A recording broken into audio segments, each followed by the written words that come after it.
ছবি ফাইনাল করে দেবো।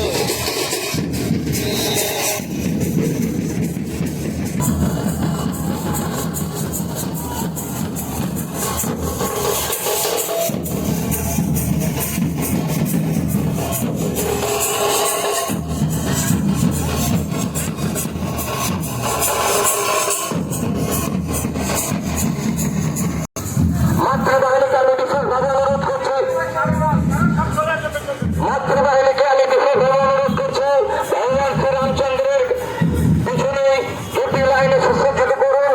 তার পরবর্তীকালে যে সমস্ত রাম ভক্তরা আছেন তারা দুটি লাইনে শুটিং করে নেবে।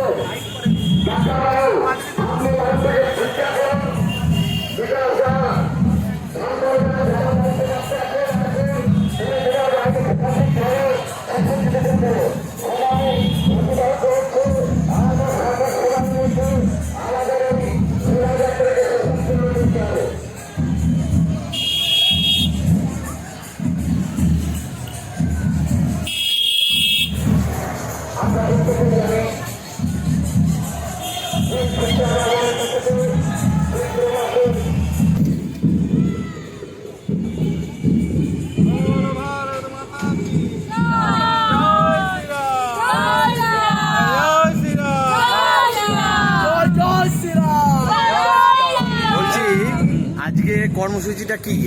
আজকে আমাদের রামনবমী উপলক্ষে আমাদের এখানে শোভাযাত্রা বের হবে। এই আর কিছুক্ষণের মধ্যে আমাদের শুরু হবে শোভাযাত্রা। জুনিয়র ইস্ট বেঙ্গল মাঠ থেকে শুরু করে যুগপুর অবধি যাবো আমরা। যুগপুর থেকে আবার এখানে জুনিয়র ইস্ট বেঙ্গল মাঠে এসে র্যালিটা আমাদের শেষ হবে।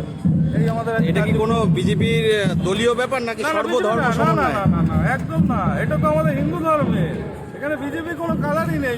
সব দলের লোক এখানে এসে সব লোক, প্রত্যেক সে হিন্দু মুসলিম খ্রিস্টান যে হোক সবাই আসবে এখানে। আচ্ছা, রামনবমীর মাহাত্ম্যটা কি? রামনবমীর মাহাত্ম্য অকাল বোধন হয়েছিল এই টাইমটায়, ঠিক আছে? মা দুর্গার একটা অকাল বোধনের সময় আমাদের এইটাকে রামনবমী বলা হয়। সেই হিসেবে আমরা রামনবমীটা পালন করি। আপনার নাম? গৌতম বিশ্বাস। আর আপনার কি পদে আছেন? আমি পদ বলতে আমি আলাদা ব্যাপারে, পদ এখানে কোনো পদ আসবে না, পদের কোনো কথা নেই। একজন রামনবমী সৈনিক, ব্যাস এটুকুই। Thank you.